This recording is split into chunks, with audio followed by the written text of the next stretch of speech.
Hi, I'm Meta Spencer, and today we're going to have a rather serious conversation because I'm going to Tbilisi, Georgia, and talk to friends there who are trying to cope with what has turned out to be an uprising against the government. And these are old friends. Iraqi Kakabadze is a person who has lived in the U.S. and Canada, and so I've known him for 10 years or so. And he's now back he's a playwright and poet, well known in Georgia. And he is back in his country, has been for several years, running and attempting to set up, or maybe has successfully set up, an institute for Gandhian nonviolence. And Sharina Lotkapidze is also in Georgia, in Tbilisi, and is an expert on international relations. So in a moment, I'm going to ask Sharina to give us a synopsis of the history of Georgia, the political history for the last 10, 15 years since they've been going through some upheaval. And I've also got a friend who's Russian. It seemed to me that because we know that the events of today and yesterday have basically reestablished the rulership of Russia, or the great strong influence of Russia over Georgian government, it's important to talk to people in Russia or who are Russians who have left Russia because they don't like their own government and Putin's government. So I've invited my friend Konstantin Samoilov, who is based in Tashkent now and is a Russian who comments on his streaming show nightly. So welcome to you three. Appreciate your being here, and let's talk about what this event is all about. Sharina, will you please start us off by giving a quick history of the politics in Georgia for the last, since include the last war with Russia over South Ossetia and so on. Well, it started in 1991 when Georgia gained independence from Soviet Union after the collapse of the Soviet Union. And actually, since that time, country experienced lots of hardships, several wars, civil war as well in 1992, then war with Abkhazia, actually in South Ossetia. Lots of destabilization in 90s, which was very hard period in social and economic aspects as well. Then in 2003, in November, there was Rose Revolution, which was a kind of regime change in Georgia, and that time full of hopes that Georgia will finally get to the end, and this is the last time. Now we have to fight for our democracy, for rights and freedom. So we were so much enthusiastic about that Rose Revolution. But actually, it was not so smooth because these political developments and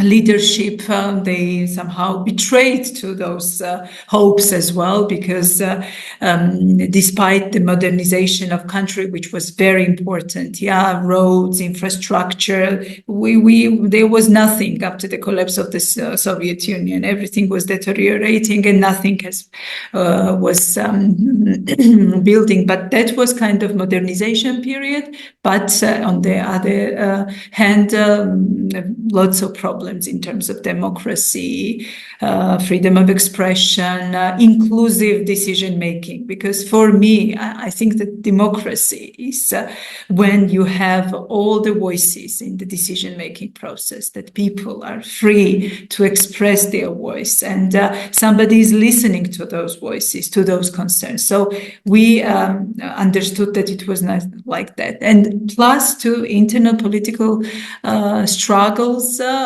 there was huge pressure from Russia, which resulted in 2008, in August, in 5 days war, and actually with 125 more IDPs from South Ossetia, from Tchin Valley region, and lots of destruction, new occupation line, which is kind of moving occupation, borderization process, we called it.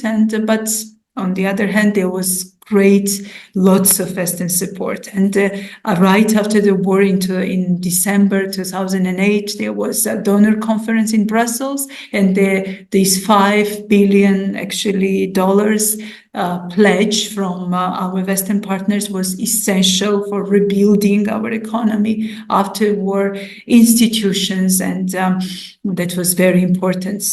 And at the same time, just very briefly, Georgia also, from early 2000, there were official statements about Georgia's aspiration to, not official, unofficial, but aspiration stated that we want to be a member of Euro-Atlantic space, and not only space, but also structures as well.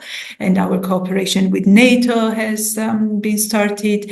EU started to invent and think about policies towards this region, and particularly for Georgia in 2009, there was a very interesting and big step. It was establishment of Eastern Partnership, this multilateral kind of cooperation space with EU and 6 countries of Eastern Partnership. These are Georgia, Armenia, Azerbaijan, Ukraine, Moldova, and Belarus. Of course, for obvious reasons, Belarus was just declined because of undemocratic and processes in the country. Armenia, Azerbaijan as well, and Georgia was promising kind of democracy with 2012 peaceful regime change when the new political party came into power, and we were again so hopeful that we can make this happen, that peaceful regime change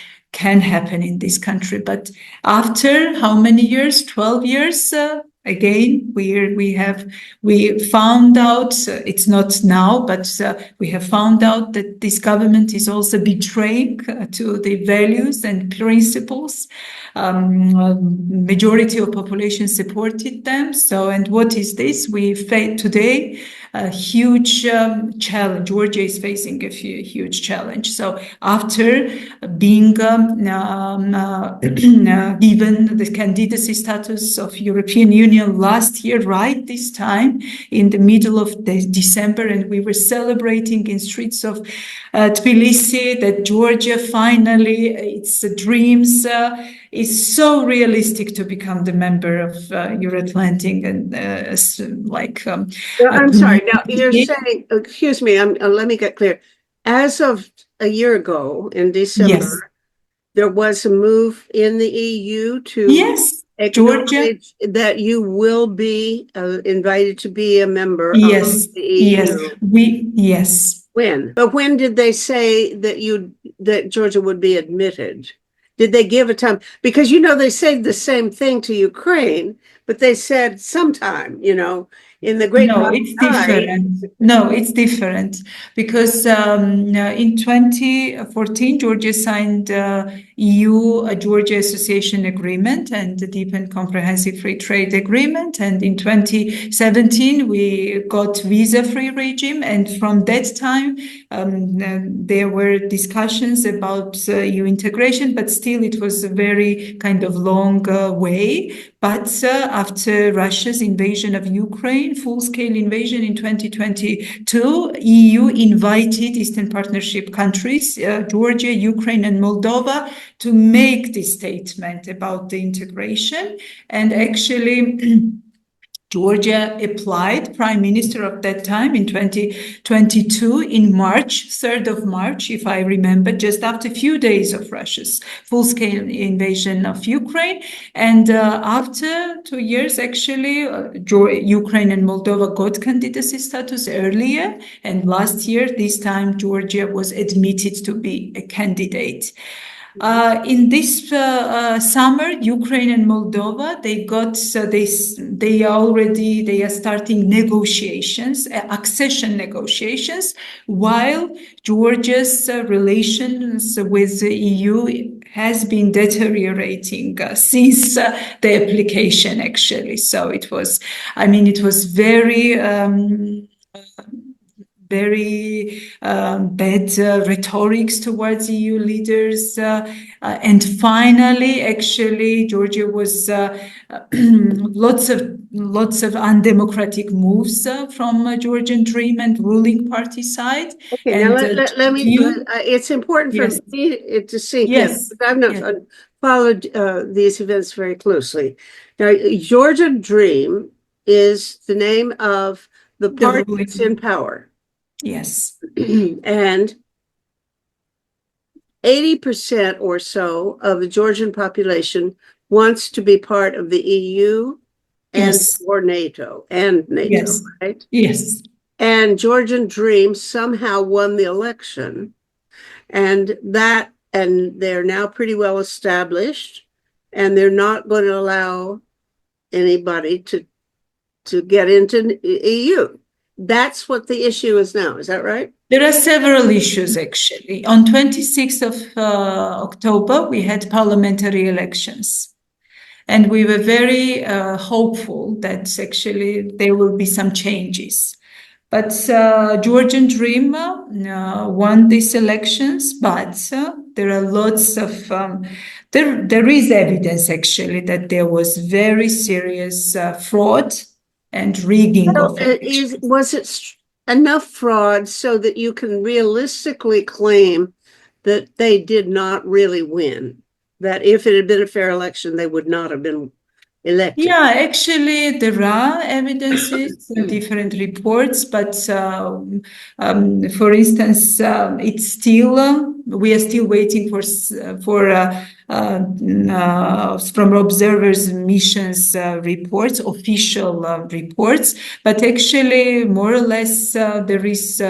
These elections has serious legitimacy problems because these reports do not say that it was good elections or anything. They say that it was competitive, but with lots of violations of different rights like privacy of your choice, different methods of frauding elections were used actually. And of Okay. course, yes, so this is one problem, why people were protesting. But few days ago, Georgian Dream officially announced that until 2028, they are not going to engage in negotiations with EU on Georgia's accession in the European Union. So they say that they are stopping all the cooperation with European Union. They will not allow any money, any support, any grants to Georgian government as it was before. So it means that Georgian Dream is stopping its cooperative relations with EU, and this is another problem and another challenge and another frustration and But why I think you are said that in constraints here, George? response that the US or the EU have suspended any support or contributions they have made to Georgia because of this current fracas. Is that the case, that you are going Yes, to be this is also the deprived case. of various kinds of benefits, development credits or something?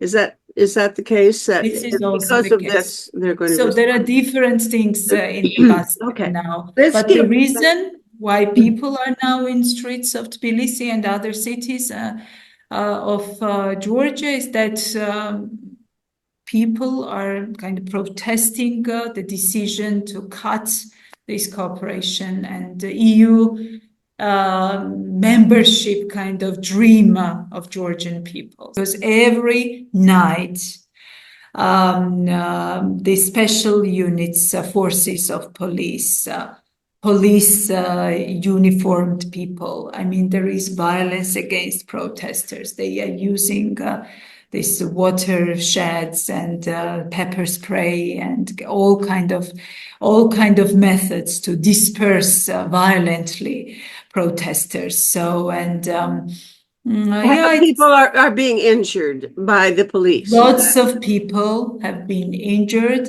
and lots of people have been sentenced.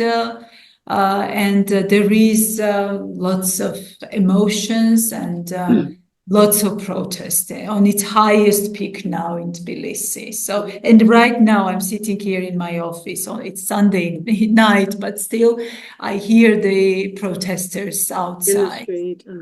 In the streets, in the center of Tbilisi. Give us your take on this. City is exploding actually right now near my neighborhood. Young people are running. Police is butchering them. So we don't even know how many people are killed and or not killed yet. We don't have exact numbers, and children of our friends are almost dead in hospitals. They're battered very badly. Situation is very, very difficult, almost catastrophic. Right now, we are basically dealing with almost an extermination of Georgia, which the government of Bidzina Ivanishvili, a Russian oligarch, led us to. And we are in a very difficult situation. And sorry, you say Russian oligarch? Who's the head now? Who's this guy? Bidzina Ivanishvili, who is virtually, actually, Georgia after independence, what Shorena has noted actually was absolutely right, consequential turn of events that happened in Georgia since our only democratically elected president, Mr. Zviad Gamsakhourdia, was deposed by Russians, and that time, of course, the others supported him too, was in 1992, 93, a truly democratic president who was really a peaceful guy, guy of a generation of flower children who really wanted a peaceful and free Georgia. And he's got a great book, Spiritual Mission of Georgia, in which basically he talks about people like Anatol Rappaport and other people and how Georgia will become a peaceful nation, truly peaceful nation with the positive peace and everything. But unfortunately, he was deposed in a violent coup organized by Kremlin, of course, and by its collaborators in Georgia.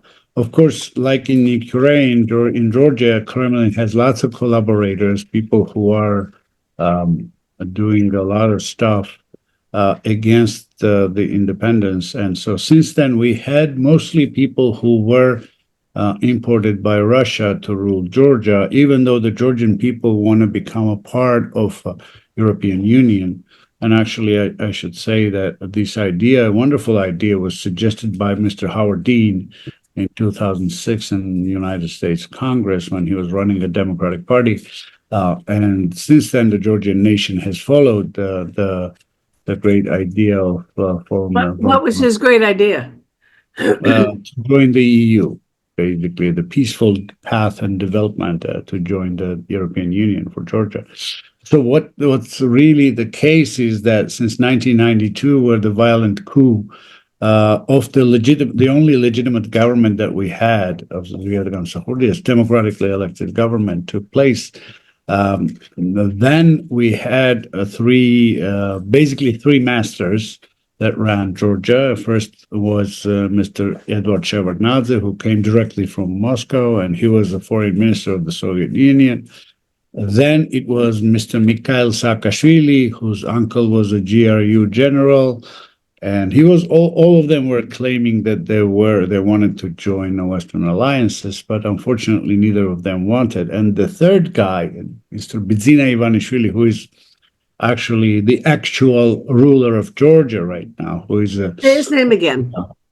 Bidzina Ivanishvili. That's the guy who is really running Georgia right now. He has bought practically Ivanishvili. Right. He was the chief of Rossiyskiy Kredit, and actually he's one of the biggest basically thug oligarchs coming from Russia. He was actually a guy who was patroning Mr. Gvantrishvili. You might remember the guy who was doing all this horrible crime dealings in Russia. He was killed in 1994. But Ivanishvili himself, who was very closely involved with the crime dealing, with arms trading and stuff like that, survived. And then he immigrated to Georgia, and he has bribed all the members of the so-called intelligentsia with he came to Georgia. He had about $5 billion and his property, and so basically he bribed all the Georgians. And this operation was basically run by FSB and GRU, two departments in the Kremlin, and he basically managed to bribe a lot of Georgian intelligentsia elite and also apparatchiks and police people. And in 2012, after the collapse of the Saakashvili government, who was also quite brutal towards his people, and who was also lieutenant of Georgian Russian. I'm sorry, Saakashvili was brutal. He was, yes. He arrested lots of people, and he was torturing them But as well. This was the continuation of the same line. Didn't he come to power? Excuse me, but I'm confused about this, because didn't he come to power as a nonviolent and with American support? Right. Was it Soros? Shevardnadze also had lots of American support. As you remember, Shevardnadze was considered father of democracy. I remember sitting in Washington, D.C. in 1999 when Senator John McCain said Shevardnadze is the father of Eastern European democracy. And at that time, of course, it really sounded like that because after the Cold War went off, and all this propaganda farce was there, and everybody almost believed in this. But now, as we can see through the time and the years passed, and all the masks came down from Shevardnadze, from Saakashvili, and now from Ivanishvili, another the Russian oligarch who is running Georgia right now with the brutal force right now. Now, hold on. Let me make sure I'm clear. You're saying that continuously there has not been any real democracy in Georgia, that all along every government has been capable of and sometimes resorted to using repressive means. Is that the case? Or are you saying that there were moments when you could see real opportunity for democratic freedoms? Well, yeah, it's very, very complicated to put it in a very simplistic black and white terms. Of course, it's more or less of the situation. Real democracy in Georgia was in 1990, when Georgian people really elected who they wanted to elect. In 1991, Zviad Gamsakhourdia was the only democratically elected and democratic president of Georgia. Of course, the Georgian people, together with the GRU and KGB collaborators, didn't let him run Georgia more than 9 months, and then they killed him. But then after that, we had some moments where there was more or less democracy. I mean, it was fluctuating. Of course, it was never like it was in Zviad Gamsakhourdia's time, and that is the truth. But right now, of course, we had the 1990s, we had another good leader, Zurab Zhvania, who wanted to create some of the democracy in Georgia, and he was a leader of the Green Party of Georgia. Really a very intelligent guy. He tried to do that, but he was also killed in 2005. We have quite a brutal history since 1992. Then, of course, Saakashvili himself was a KGB and GRU collaborator, and he also was pretending that he was a pro-Western guy, and this was the whole name of the game, of course. Like all the Putin's spies wanted to pretend that they were the bourgeois guys and pretending to act like Western-like. But right now, this is off. This game is off, basically. So, as a desire of Georgian people right now, of course, we have a democratically elected president, Salome Zurabishvili, who does not belong to the number of those people who are run by KGB.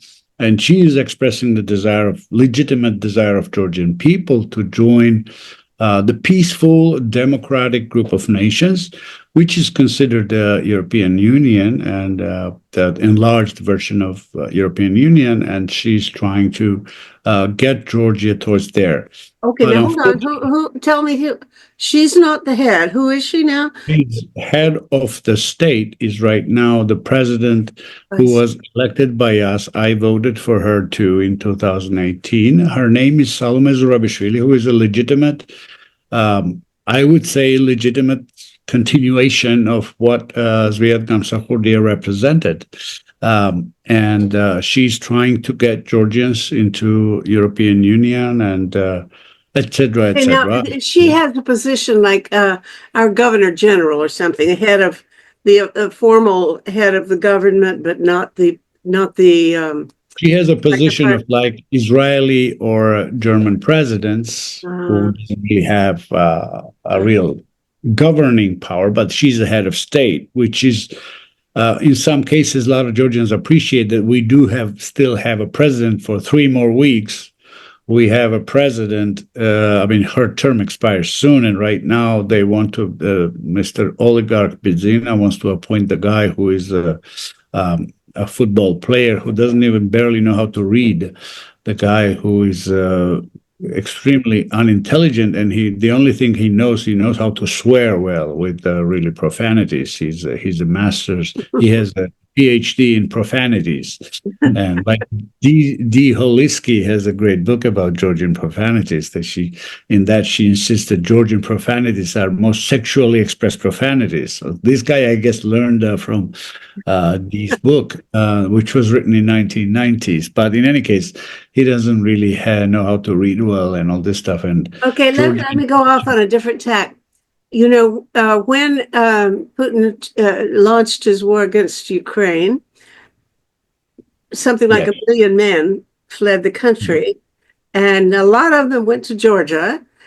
Some of them went to other countries in the former Soviet area, and Konstantin went to Tashkent. Yes, there are lots of Russian expats here in Georgia.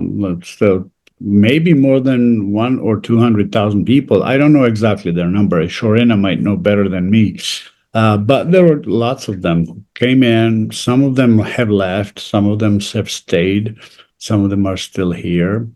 What I should say, of course, they're different people. Of course, some of them are very brave people, just like Konstantin, who are talking against Putin. Some of them do their regular jobs. Most of them work in IT business, and so they're IT specialists. They are not necessarily very enthusiastically talking about the politics and all that. But what we are seeing is that, and some of them are spies, I should tell you. I mean, there are lots of the GRU spies who are helping Bizvina, we call him Bizvina, to run Georgia with his money, which is Russian money. He's got $7 billion right now to run Georgia. And Mr. Yevtushenko, who's another oligarch, is supplying him with a lot more money. And they've got lots of spies here who are running elections in Georgia.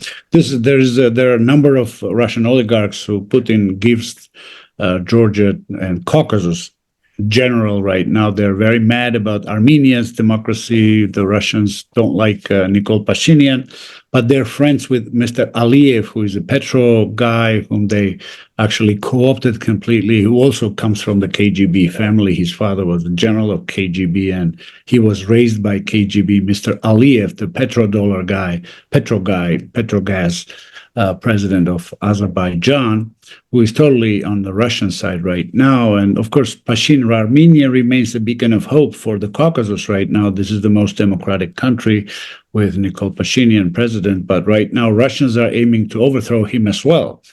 And in Georgia, they're very happy with Bidzina Ivanishvili, the oligarch of Georgia, and they invest a lot of money. He buys a lot of stuff, and then whomever he does not manage to buy, then he beats them up in prisons and puts a lot of financial fines and basically expels from the country. So we've got a pretty authoritarian regime that is also filled with the Russian residents. And Bidzina is the main one right now with the Russian representative of the Putin's regime. It's not Russian, of course, it's Putin. It's not Leo Tolstoy's regime. It's Putin's regime. Our friend Arsen Kharatian in Yerevan is running a service which is employing the Russian-speaking people, and we are thinking about starting that either here or in Finland. If in Georgia we will have what kind of service? The Russian language service for promotion of democracy in Russia, and somehow What's this, Russian, like some sort of NGO or what? yeah, it's called Alec Media, and they have wonderful broadcasts, and they employ mostly people from Moscow, Petersburg, and other Russian cities. They have about 60 employees, and we're running it out of our friends are running it out of Yerevan right now. We're trying to establish the same thing in Georgia, to do some sort of, as George Orwell said, some sort of a freedom propaganda in Russia. Okay, but I would like Konstantin to give your perspective, of course, your personal perspective, but also a sense of what is going on in Russia that's relevant to this. I would like to thank again all Georgians and you folks who are in Georgia right now. We still remember what you've done to us, to the SKPs, back in 2022, when we were literally trying to get out of. I didn't go to Georgia myself personally, but I remember, my kind were standing in Verkhny Lars and trying to cross the border in any way possible, and crossing that border was basically like winning the lottery, so thank you so very much. I've personally been to Georgia. I have Georgian friends. I grew up in the south of Russia in Rostov-on-Don. We have very multicultural community and many Georgians. So I was basically growing up along the Armenians and the Georgians. I traveled to Georgia and I found an incredible country. It's one of my most favorite countries. Okay, I drove by car all the way from Rostov to Tbilisi. Beautiful, beautiful nature, but what's even more beautiful, people. Number one, I mean, such a contrast with Russia in terms of government services, in terms of how people treated you on the street, people who didn't know you. I had been driving for 16 hours and I wanted to sleep so bad. I get to Tbilisi in the middle of the night, and it's really hard to navigate there because Georgian language it's not Latin words, it's own words, so I don't understand anything. To me, like science from from language that I had never seen before. And then I think I was driving around Tbilisi looking for my hotel that I booked, and I made a traffic violation. So a policeman pulled me over. And he looked at me and asked me, what's going on? So I showed him the documents and I told him that I'd been driving for so long from Rostov. Instead of fining me, he actually said, follow me. And he took me to the hotel. Okay. In Russia, just a few hours before, I was pulled over by two Russian cops right before the border. And they were extorting money from me. I didn't break any rules, but they were extorting. Okay, yeah. They were just blackmailing me, and that's striking difference. Okay, people everywhere in Georgia was so wonderful, so hospitable, so just awesome. Okay, I have utmost respect for Georgians because even in the USSR, they were the first ones to protest, to voice their opinions, and the first protests, not too many people know, but the first protests in the USSR happened in 1978 in Tbilisi, when a new constitution of the USSR was created. Okay, that it forced Russian language onto all nationalities, all republics. And Georgians said, no, we want Georgian language to be our language. And then they started protesting. I mean, I remember that. I was little at the time, but I know this fact. And then Georgia was number one to secede from the USSR, if you remember. No. The pioneers. Yeah, the Georgian people actually were just a beacon of light. And when the Revolution of the Roses happened, it was also a beacon of light back in 2003. Well, not just the revolution, but what have followed after. Okay, because the country was rehauled, so to speak.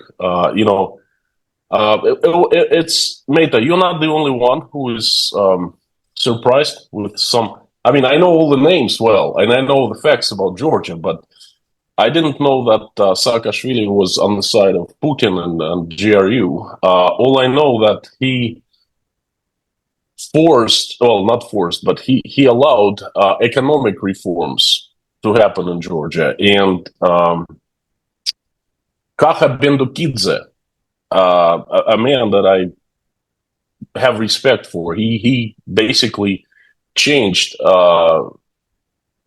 Georgian economy for much better. Okay, so and then as far as I understand, the international institutions were invited to Georgia with Mikhail Saakashvili, and also the U.S. State Department got involved, and the Europeans got involved to create your own company. There was a place, huge place in Georgia, brand new. I don't know how it's called, the Ministry of something. But you get there and you get all the services done. You get consultation, how to open your company. You could open a company for, in half an hour. Get your tax ID and things like that. And in Russia, this process was so much different. You had to pay your way in. I can only comment that the stories that you're telling are such a contrast to what Irakli was saying. If I listen to Irakli, you would think that almost constantly from the birth of the universe, Georgia has been a repressive country. I want to respond to our dear Konstantina, and thank you very much for praising Georgians for so much. I mean, there are lots of good things in Georgia, including farmers and including our traditions. And I just want to tell you one thing. This is a very primitive propaganda that right now is put around Saakashvili. And I mean, he was a very good master of PR. And in reality, if you check up his biography, he is a lieutenant of KGB, and his uncle is a general of KGB, who is still running the national movement. So, I mean, I'm talking about the facts. I mean, they're talking about official representation. He was a student. Timur Alasania is a student of Yuri Andropov. You cannot be a student and friend of Yuri Andropov if you are not employed by KGB. That's true. That's true. That's true. Gorbachev was this protege of Andropov, and Gorbachev. Yeah, I don't want to talk about Gorbachev now, but right now this is about Timur Alasania. So basically, this guy is arms salesman. He was involved in a corrupt UN system, and his friend was this other guy, Gudis and others, and he was suspected to be a friend of Viktor But and all the other stuff. And this is a big story. The other thing is that, of course, Georgia has good things, and I don't want to discount everything, but it's the misinformation about Georgia is that, oh yeah, during Saakashvili it was doing well, and all these neoliberal reforms by Mr. Bendukidze, who promoted a brutal social Darwinism. I knew Kaha Bendukidze very well. He was my good friend, but he was economic fascist. And, if you are in the West, you understand that this kind of Milton Friedman guys, extreme libertarians, are not very popular, especially in Canada. And none of you are talking about what's going on right outside your windows. And you're having, I mean, you use the word bloodbath. I think that's strong language from what I've heard. I don't see people being killed, but right maybe now is addressing Georgian nation, and she's actually disobeying right now is a conflict between president and the government. Is she the president? She is, of course, she is. Yeah. She's a citizen also, and right now. And what's she saying? Confrontation, yeah. Yeah. Irakli, I would like to. Couple things. I'm not arguing with you. I'm not Georgian. I wasn't in Georgia. I just shared my opinions. Thank you for what I can tell you very, very that this is true. That we here in Tashkent, we have organized into a community of Russian medical SKPs, and we discussed Georgia a lot. And what is happening is very sad because Georgia has always been like a ray of light for us. And what is happening right now is like sad. Know that we are watching. We're with you. It's not going unnoticed. Okay, what about We don't really know how the governments of these other countries? What about the government of Uzbekistan or some of the other, Kazakhstan and so on? What position are most of these, or maybe they're not all alike, but I want to know not only what do people there think, and especially the Russian escapees, but what do the population of former Soviet countries think? I can speak of Uzbekistan. People here do not speak politics. And this is, you can say anything you want about politics. If I open my mouth for any escapee, the next thing we would see is we'll find ourselves at the airport on the way back to Russia. Okay, now you're talking to me. How come you can get away with being here saying what you're saying? Well, I'm not saying anything against Uzbek government, okay, and I'm not saying it in Uzbekistan in a public place. I can say anything I want in English. What does the government of Uzbekistan think about the government of Georgia? Mate, it's a complete silence. I don't know what the president of Uzbekistan thinks, but it's a complete silence, okay? It's not discussed here, as if it doesn't exist. Okay, so you're saying that the general, if you go to the grocery store and talk to them about what's going on in Georgia, they will not answer you? Not only they will not answer me, they will shut me down, say, shh, what are you talking about? If they know, most likely they don't even know what's going on in Georgia, okay, because it's not televised. But even if they know, they shut me down. So, shh, don't speak of that. You'll get yourself and us into trouble. That's Meta. I'm feeling not safe for a reason here in Uzbekistan. We have a new law, and actually that law as well was a matter of this demonstrations in spring. So it's a foreign influence transparency law, which was adopted this year in the end of May. And actually, this law states is that, for instance, those organizations which are funded by foreign sources, mainly US, EU, and others, they have to register in the special registry created by Ministry of Justice, and saying that you are foreign agents. Mm-hmm. So my organization, so I have to register in this online. So now officially, you're a foreign agent. Is that right? It's not there. It's not as strict as in case of Russia yet. Oh. But actually, we decided. Yes. For instance, we did not register, so we decided that we cannot accept this. To be an organization bearing foreign interest. This is what is written in the law. Yeah. So what kind of registry is this? So there is no problem with transparency of financial or any other transparency, because government revenue service, all the transactions are online. So government knows everything about us, without having this inventory of NGOs, yeah?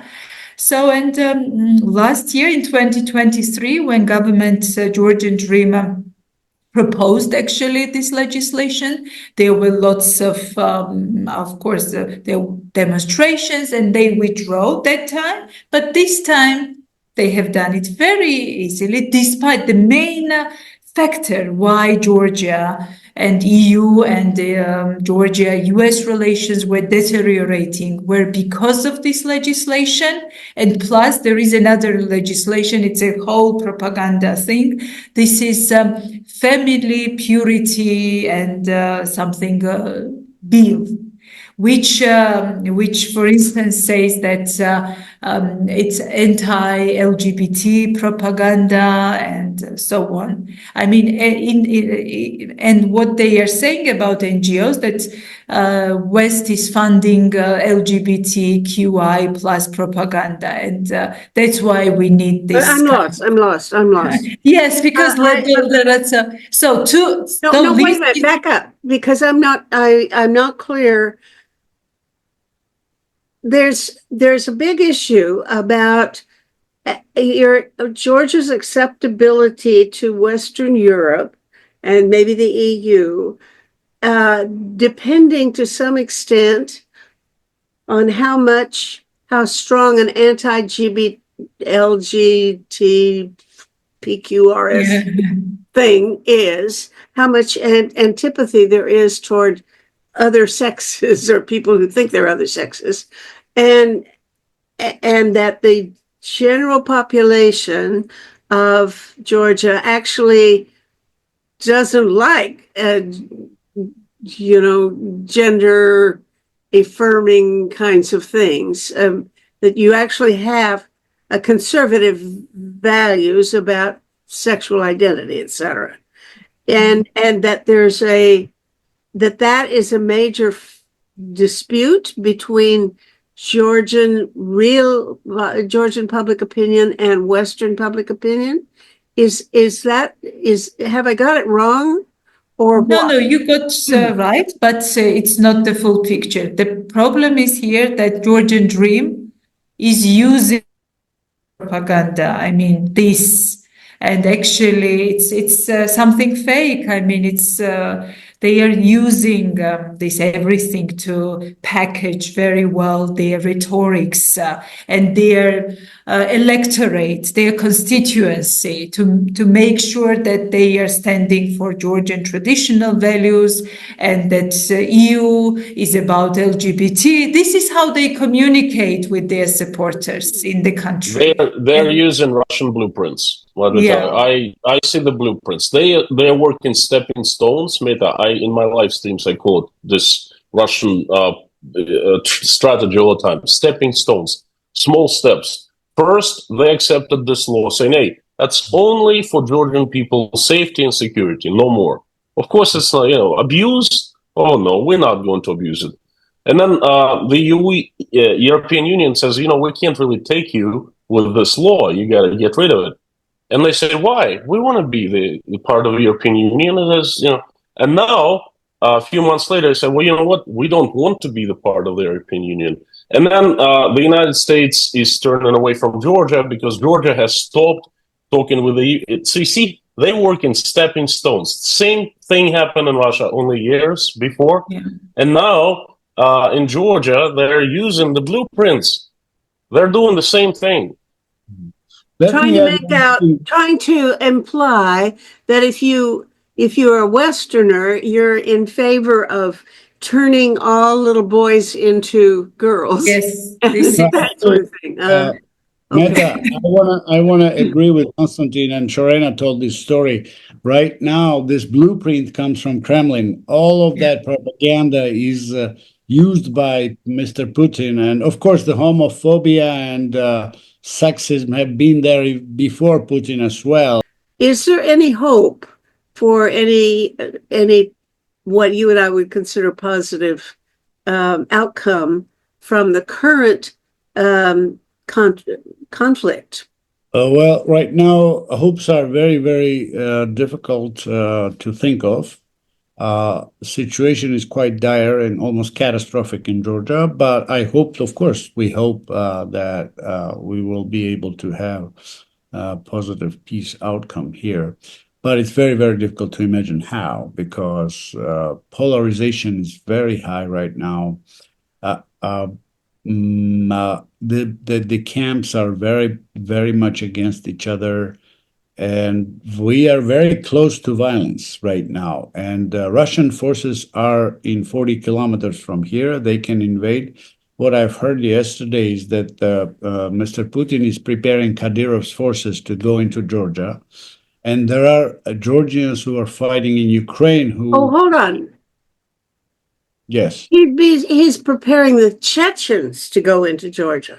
the Northern Caucasians, let's say that way, because Okay, when you say Kadyrov's forces would be more than just Chechens. They would be all of the Northern Caucasus. Dagestanis and others, etc. They're ready to come in, and But they're real Russian, they're ethnic, but they're real Russian troops. Is that right? oh yeah, they're officially under Putin's guidance, and they went into Ukraine. They were fighting it. So, on the one hand, we have a very big threat of invasion by Russians any minute because Mr. Ivanishvili loves them, and he would invite them with a great pleasure to help. So here's my sister arguing with. There is a big confrontation right now between liberals and Orthodox here, and my sister is fighting with the. This is right now on TV. She's fighting with the TV chair. It's like a big thing. It's almost a civil war right now. We're witnessing on TV right now, watching civil war starting in Tbilisi. But I hope it's not going to start. Is your sister the woman pointing her finger?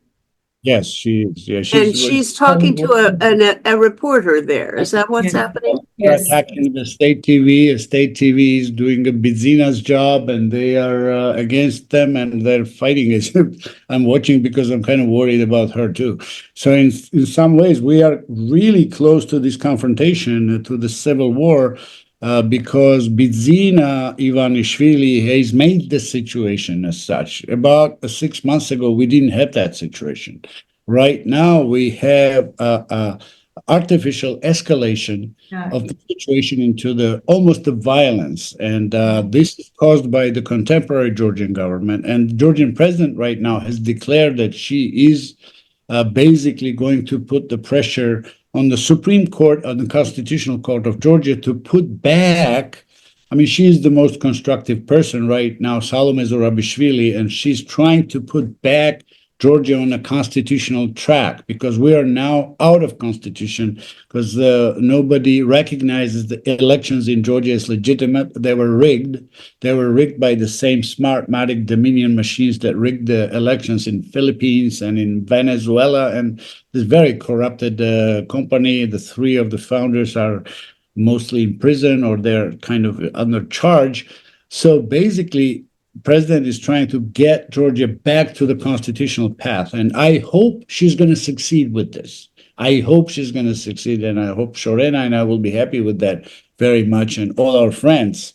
Right now, we're at the brink of the civil war, which is basically a proxy war between Russia and the West. Again, in Georgia, it's a proxy war. The Russians will come in, the Chechens and Northern Caucasians, if they will come in, God forbid. And then, of course, we've got Ukrainian Georgian forces coming in to counteract them.